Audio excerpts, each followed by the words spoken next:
ஜோதா பேகம் வந்து கொண்டிருக்கிறார். அண்ணி வருகிறார்கள். இது எங்கேயாவது சென்று மறைத்து வை. செல்.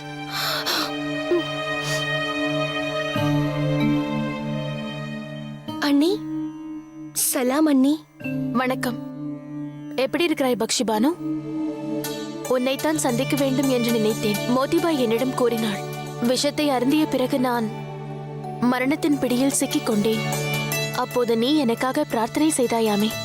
நீங்கள் எனது அண்ணி, அதனால் இது என்னுடைய கடமை. வாருங்கள், அமருங்கள். இவ்வளவு நடந்த பிறகும் நீங்கள் என்னை மன்னித்து விட்டீர்கள். என்னுடன் பிறந்த அண்ணனே என்னை பார்க்க மறுக்கிறார். ஆனால் தாங்கள் அவ்வாறு இல்லை. தங்களை போன்ற ஒரு சிறந்த பெண்மணியை நான் இதுவரை பார்த்ததில்லை. ஆனால் அண்ணி, தாங்கள் இங்கு வந்திருக்க கூடாது. அண்ணன் என் மீது கோபமாக இருக்கிறார். தாங்கள் இங்கு வருவது அவருக்கு பிடிக்காது. ஏனென்றால் நான் முகலாய ராஜ்யத்தின் குற்றவாளி. இல்லை பக்ஷி பானு, நீ செய்ததை கூர்ந்து பார்த்தால் உன் கணவன் மீது நீ வைத்திருக்கும் அன்புதான் தெரிகிறது. அதே போல் நீ நம் குடும்பத்தின் உறுப்பினராக இருந்தாய். இப்பொழுதும் அப்படித்தான். இது தங்களுடைய பெரிய மனது. சரி, சீக்கிரியில் சலீம் ஷேக் பாபா ஆசீர்வதித்து கொடுத்த தாயத்து என்னிடம் உள்ளது. உன் கையை காட்டு.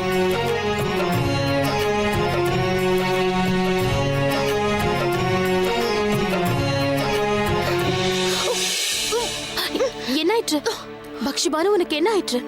நான் மருத்துவரை அழைக்கட்டுமா? வேண்டாம் அண்ணி, எனக்கு ஒன்றும் இல்லை. நான் நன்றாகத்தான் இருக்கிறேன். எதற்காக வைத்தியரை அழைக்க வேண்டும்?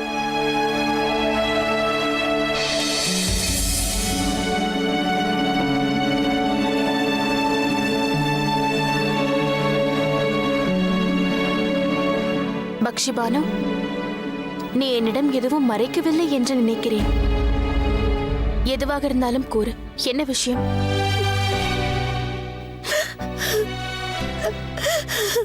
பக்ஷி பானு, தயவு செய்து என்ன நடந்தது என்று கூறு. நான் தாயாக போகிறேன் அண்ணி.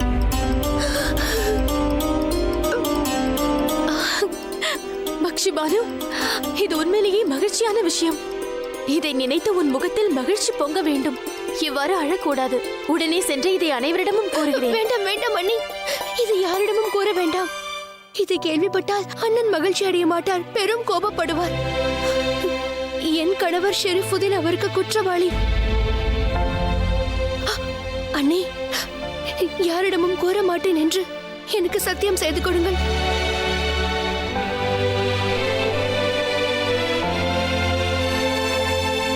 நான் என்ன செய்தால் உன்னுடைய மனதுக்கு அமைதி கிடைக்குமோ அதையே நான் செய்கிறேன்.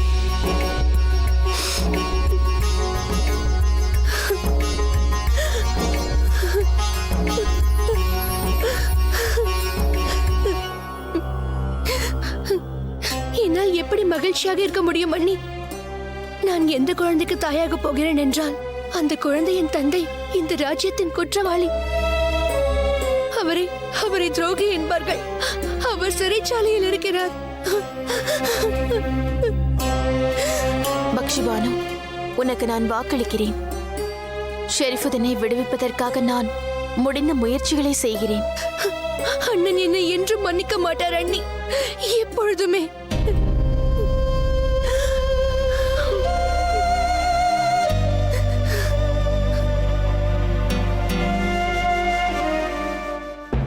ஷெகன்ஷா, நிர்வாகம் நன்றாகவே சென்று கொண்டிருக்கிறது.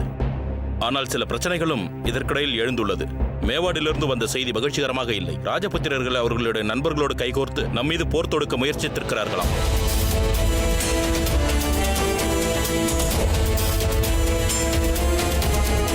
அட்காவர்களை உடனடியாக தகுதியானவர்களிடம் மேவாடை ஒப்படையுங்கள். அத்தோடு நகரத்தின் பாதுகாப்புகளை பார்த்தால் சங்கடமாக இருக்கிறது. அந்த அபு மாலி சிறைச்சாலையிலிருந்து தப்பி ஓடியதை பார்த்தால் மற்ற இடங்களிலும் எனக்கு சந்தேகம் எழுகிறது. ஷெரீஃபுதீனையும் ரோத்தாஸ் கோட்டையில் இருக்கும் சிறைச்சாலைக்கு மாற்றிவிடுங்கள். உத்தரவு ஹுசூர். சிறைச்சாலையில் மட்டுமல்ல, இன்னும் சில இடங்களிலும் குழப்பம் நேர்ந்துள்ளதாம். நம் ராஜ்யத்தின் வியாபாரத்திலும் ஊழல் நடக்கிறதாம். உலோக வியாபாரத்திலும் குறிப்பாக இரும்பு வியாபாரத்தில் கடந்த 6 மாதங்களாக ஊழல் நடந்துள்ளதாம். குதிரைகள் நல மருத்துவர் இதை என்னிடம் கூறினார். குதிரைகள் வாங்கிய வியாபாரத்தில் பெரும் ஊழல் நடந்துள்ளதாம். பட்டறை சாலைகளுக்காக 100 வண்டி உலோகம் வாங்கப்பட்டது. அதில் 20 வண்டி உலோகம் காணாமல் போய்விட்டது. அதை பற்றி தகவலே இல்லை. அக்கா அவர்களே, ஊழல் செய்தவர்கள் யாராக இருந்தாலும் உடனடியாக என் முன் கொண்டு வந்து நிறுத்துங்கள். இன்றிலிருந்து ஏற்றுமதி மற்றும் இறக்குமதி பொறுப்புகளை நான் உங்களிடம் ஒப்படைக்கின்றேன். எந்த பொருளை இறக்குமதியோ ஏற்றுமதியோ செய்தால் அதன் கணக்கு சரியாக இருக்க வேண்டும். இல்லை என்றால் ஊழல் செய்தார்கள் என்று அர்த்தம். அது நாட்டில் புரட்சிக்கு சமமாகும். அதை நான் என்றும் எப்போதும் ஏற்றுக்கொள்ள மாட்டேன். அது ஒரு கரையான் போல் உண்மை கரைத்துவிடும். ஆகட்டும் முசூர். அந்த பாஸ் பகதூரை பற்றி தங்களுடைய முடிவு என்ன?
மோதி,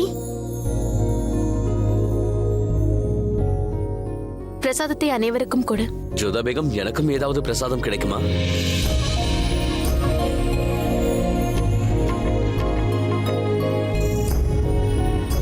ஷேன்ஷா, நீங்கள் இங்கு? மோதி ஏன் என்னிடம் கூறவில்லை? நான் வந்தது அவருக்கே தெரியாதே, பிறகு எப்படி கூறுவார்? கூறுங்கள், நீங்கள் இங்கே ஏன் வந்தீர்கள்? நான் வேலை செய்து கொண்டிருந்த போது உங்களது கானம் எனக்கு கேட்டது. அதான் வந்து விட்டேன். நான் வந்தது உங்களுக்கு பிடிக்கவில்லை என்றால் கூறுங்கள், நான் சென்று விடுகிறேன். இருங்கள் ஷேன்ஷா.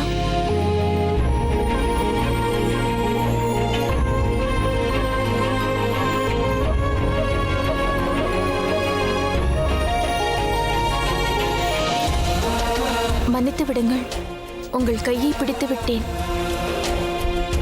நீங்கள் என் கையை பிடித்ததற்காக நான் வருத்தப்படவில்லை. என் கையை விட்டதற்காகத்தான் நான் வருத்தப்படுகிறேன். அமருங்கள்.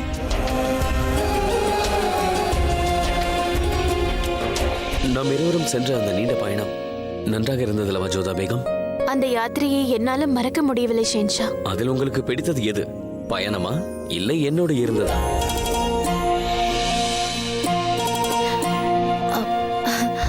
இது என்ன கேள்வி? யாத்திரையில் உங்களோடு தானே இருந்தேன். இது ஒன்றும் கடினமான கேள்வி இல்லையே. நீங்கள் ஏன் பேச்சை மாற்றுகிறீர்கள்? சரி, பதிலை கூறுங்கள்.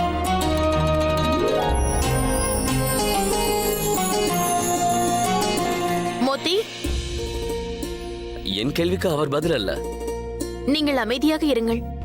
மோதி, சென்று சூடான நீரை எடுத்து வா. இப்போது என்ன செய்ய போகிறீர்கள்?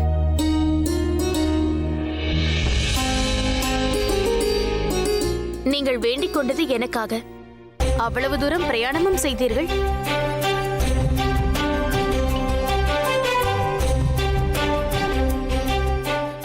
நீங்கள் எனக்காக அவ்வளவு செய்யும் பொழுது நான் தங்களுக்காக உங்கள் காலில் உள்ள வேதனையை போக்கலாம் அல்லவா? இது என்ன நியாயம்? கணவன் மட்டும் மனைவியின் பாதங்களை தொடக்கூடாது, ஆனால் மனைவி மட்டும் கணவனின் பாதங்களை தொடுவது நியாயமாகுமா?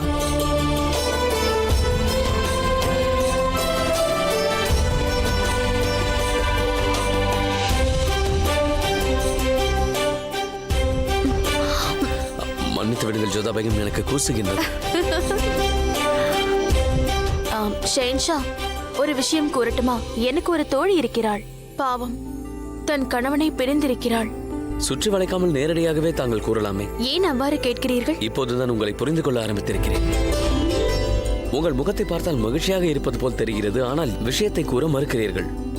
குழப்பம் அடையாமல் மனதில் உள்ளதை தெளிவாக கூறுங்கள். நீங்கள் கூறியது முற்றிலும் உண்மை. ஷெஹன்ஷா, உங்களிடம் நான் ஒன்று கேட்டால் கோபித்துக் கொள்ள மாட்டீர்களே? நிச்சயமாக ஜோதா பேகம், நீங்கள் என்ன கேட்டாலும் தருகிறேன். தயங்காமல் கேளுங்கள். ஆனால் உண்மை என்னவென்றால் நீங்கள் கோபப்படுவீர்கள். நீங்கள் என்னிடம் கேட்டால் தானே எனக்கு தெரியும் எனக்கு கோபம் வருமா வராதா என்று. கூறுங்கள். அது, நான் பக்ஷிபானுவை சந்திக்க சென்றேன்.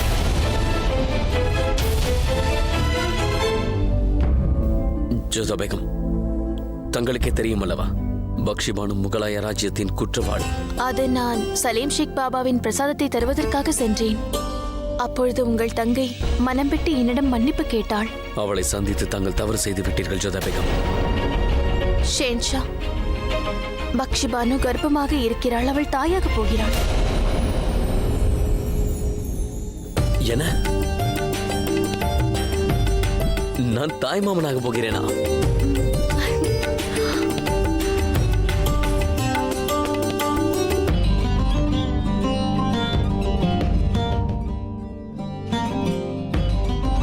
தாங்கள் ஷெரீஃபுதனையும் பக்ஷிபானுவையும் மன்னித்து இருவரையும் ஒன்றாக சேர்த்து வையுங்கள். ஜோதா பேகம், ஷெரீஃபுதீனும் பக்ஷிபானுவும் செய்த குற்றம் மன்னிக்க முடியாத குற்றமாகும். ஆனால் பக்ஷிபானு உங்கள் தங்கை. இனி நாம் இதை பற்றி எதுவும் பேச தேவையில்லை.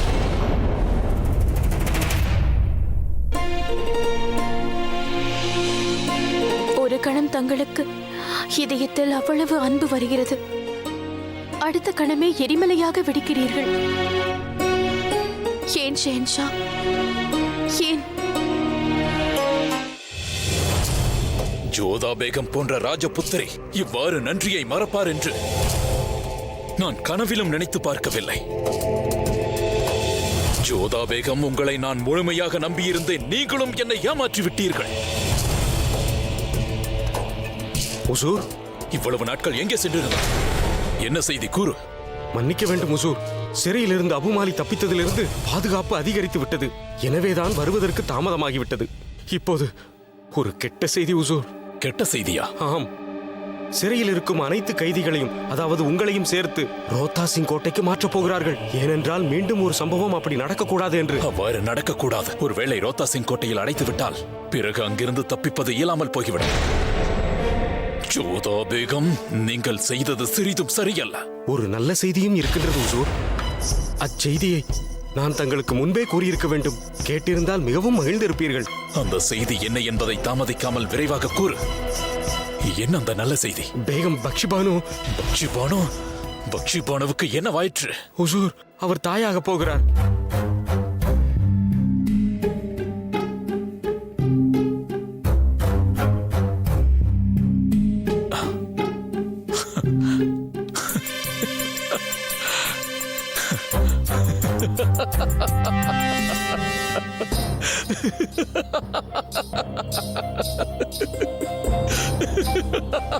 என்னவாயிற்று?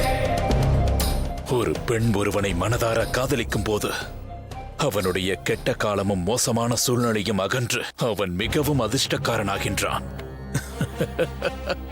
தாங்கள் கூறுவது புரியவில்லையே. அதற்கு அவசியமில்லை. நீ இதுவரை கூறியதில் இதுதான் நல்ல செய்தி. நான் மிக விரைவில் இங்கிருந்து வெளியில் வரப்போகின்றேன். வெளியிலா? ஆனால் உசூர், எவ்வாறு? குல்ஃபாம், இந்த உலகம் முட்டாள்களால் நிரப்பப்பட்டுள்ளது. அவர்கள் மூளையால் அல்ல, இதயத்தால் முடிவெடுப்பார்கள். நீ பார்த்துக் கொண்டே இரு. நான் விரைவில் இங்கிருந்து வெளியேறி விடுவேன். அதன் பிறகு உனக்கு நான் உன்னுடைய இனாமை தரப்போகின்றேன். நன்றி பக்ஷிபானு, மிக்க நன்றி. ஆதார் மகாராணி அவர்களே, ஜோதா பேகம் தங்களை சந்திக்க வேண்டுமாம். ஜோதா பேகமா? இந்த நேரத்துல? சரி, வர சொல்லுங்கள்.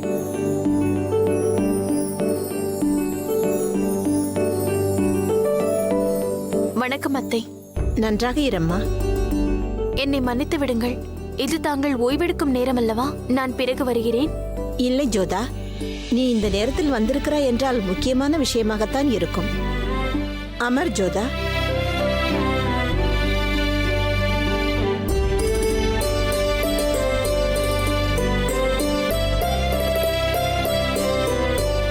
அத்தை அவர்களே, தங்களிடம் எப்படி கோருவது என்று எனக்கு புரியவில்லை. ஒரு தாயிடம் ஒரு மகள் எவ்வாறு கூறுவாளோ அவ்வாறு கூறலாம். உண்மையிலேயே இது உங்கள் மகளை பற்றிதான், பக்ஷிபானுவை பற்றி. என்ன செய்தால் பக்ஷிபானு? மறுபடியும் ஏதாவது தவறு? இல்லை அத்தை, நான் சலீம் ஷேக் பாபாவிடமிருந்து தாயத்து வாங்கி வந்தேன். அதை கொடுப்பதற்காக அங்கு சென்றேன். அப்பொழுது எனக்கு என்ன தெரிய வந்தது என்றால், பக்ஷிபானு தாயாக போகிறாள்.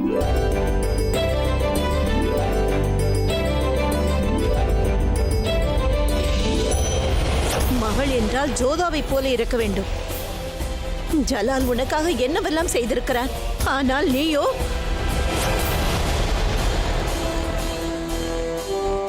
இதற்கு மகிழ்ச்சி அடைவதா என்று எனக்கு புரியவில்லை ஜோதா. நான் பாட்டியாவதற்கு மகிழ்ச்சி அடைவதா, இல்லை அந்த குழந்தையின் தந்தை இப்பொழுது இங்கு இல்லையே என்று நினைத்து வருந்துவதா? ஆனால் ஜோதா, நீ அங்கு சென்றிருக்க கூடாது. ஒரு குற்றவாளியை சந்திப்பது முகலாய சாம்ராஜ்யத்திற்கு எதிரானது. இது ஜலாலுக்கு தெரிந்துவிட்டால்? அவருக்கு தெரியும். நானே அவரிடம் அனைத்தையும் கூறிவிட்டேன் அத்தை. அதோடு இந்த நேரத்தில் ஷெரீஃபுதீன் பக்ஷிபானுவின் அருகில் இருப்பது முக்கியம் என்று கூறிவிட்டேன். இதற்காக அவரிடம் நான் விண்ணப்பிக்கவும் செய்தேன். ஆனால் அவர் இதை ஏற்றுக்கொள்ளவில்லை. அத்தை, நீங்கள்தான் ஏதாவது செய்ய வேண்டும். ஷேன்ஷாவிற்கு புரிய வைக்க வேண்டும். அவர் பக்ஷிபானுவை மன்னிக்க வேண்டும். இல்லை ஜோதா, எனக்கு ஜலாலை பற்றி நன்றாக தெரியும். என் மகள் பக்ஷிபானு தாயாக போவது ஒரு நல்ல செய்திதான். ஆனால் ஜலாலு எந்த ஒரு செய்திக்காக தன்னுடைய நிலையை மாற்றிக்கொள்பவன் அல்ல. ஷர்ஃபுதீன் ஒரு புரட்சிக்காரன். புரட்சியை ஜலால் எளிதில் ஏற்றுக்கொள்பவன் அல்ல, மன்னிக்கவும் மாட்டான். எனக்கு சதி செய்ததற்காகத்தானே குற்றம் சுமத்தப்பட்டார்கள். நானே அவர்களை மன்னித்து விட்டேன். பிறகு அவர் ஷெஹன்ஷாவுடைய தங்கை தானே. அதோடு இப்பொழுது கர்ப்பமாக இருக்கிறார். இந்த சமயத்தில் குடும்பத்தில் உள்ளவர்களின் அன்பும் பாசமும் அவளுக்கு மிகவும் அவசியம். இது மிகவும் கடினம் ஜோதா. நம்மவர்கள் என்று கருதப்படுபவர்கள் நம்மவர்களுக்கு எதிராக சதி செய்வது என்பது நம்பிக்கை துரோகம் என்று அவன் கருதுவான். ஷெர்புதீன் நிர்பந்தத்தின் காரணமாக பக்ஷிபானு உனக்கு எதிராக செயல்பட்டிருக்கலாம். பக்ஷி உனக்கு மருந்தை அளித்து உனக்கு அவப்பெயரை ஏற்படுத்தினாள். ஆனால் நீயோ அதையெல்லாம் மறந்து அவளுக்கு நல்லது செய்ய நினைக்கிறாய். ஷர்ஃபுதீனும் பக்ஷிபானுவும் உனக்கு செய்த துரோகம் இருக்கிறதே. உனது மானும் மரியாதையோடு அவர்கள் விளையாட நினைத்தார்கள். நீ ஒரு நடத்தை கெட்டவள் என்று அனைவருக்கு முன்பாக நிரூபிக்க நினைத்தார்கள். அதற்காக ஜலால் மட்டுமல்ல, நான் கூட அவர்களை மன்னிக்க மாட்டேன். பக்ஷிபானு செய்த அனைத்தும் தவறான செயல்தான். நீங்கள் இப்பொழுது கூறிக்கொண்டிருப்பதும் மறுக்க முடியாத உண்மைதான். இருப்பினும் இப்பொழுது கேள்வி நம் குடும்பத்தின் ஒற்றுமையை பற்றியதுதான். அதோடு பக்ஷிபானுவை என் நாத்தனாராக அல்ல, என் தங்கையாக பார்க்கிறேன் அத்தை. அதனால் என்னை மன்னித்து விடுங்கள். நீங்களும் ஷெஹன்ஷாவும் பக்ஷிபானுவிற்கு எதிராக இருந்தாலும் இந்த சமயத்தில் நான் அவரை விட்டு தள்ளி இருக்க மாட்டேன். அதோடு குற்றவாளியை தண்டிப்பது மூலம் திருத்த முடியாது. குற்றம் செய்தவர் மாறுகிறார். கருணையின் காரணமாக பக்ஷிபானுவின் முகத்தை பார்த்தாலே அவள் வருந்துவது தெரிகிறது. அது மட்டுமல்லாமல் தேவையை விட அதிகமாக தண்டித்து விட்டால் நாமல்லவா குற்றவாளியாகி விடுவோம் அத்தை. ஷெஹன்ஷாவின் தனிமையை போக்க வேண்டும் என்று எவ்வளவு கவலைப்பட்டுக் கொண்டிருந்தீர்கள். தாங்களே யோசியுங்கள், பக்ஷிபானு எவ்வளவு தனிமைப்படுத்தப்பட்டாள் என்று. அவளுக்கு துணையாக நிற்க ஒருவர் கூட இல்லை. எனக்கு எதுவும் தெரியாத அத்தை. நீங்கள் தான் ஏதாவது செய்ய வேண்டும். ஷெஹன்ஷாவிற்கு புரிய வைத்து அவர் பக்ஷிபானுவை மன்னிக்க வேண்டும்.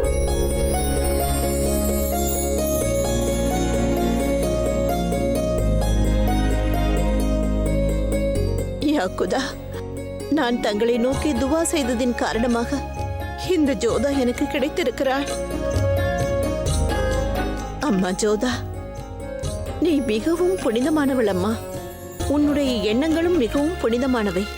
உன்னை போன்று அனைவரின் இதயமும் தூய்மையாக இருந்தால் நன்றாக இருக்கும். என்ன விஷயம் தாயே, என்னவாயிற்று? அனைவரும் ஒன்றாக வந்திருக்கிறீர்கள். நான் ஏதாவது தவறு செய்து விட்டேனா? நீங்கள் ஒரு பார்வை பார்த்தால் போதும், நான் அனைத்தையும் திருத்திக் கொள்கிறேன். எந்த தவறும் செய்ய மாட்டேன். கூறுங்கள். எங்களுடைய அனைவரின் தேவைகளையும் நீ இன்று வரை நிறைவேற்றிக் கொண்டுதான் வருகிறாய். ஆனால் இப்பொழுது எதற்காக வந்திருக்கிறேன் என்றால், பட்சிபானுவுக்கு நீ இரக்கம் காட்ட வேண்டும் என்றுதான் நான் கேட்டுக்கொள்ள வந்தேன்.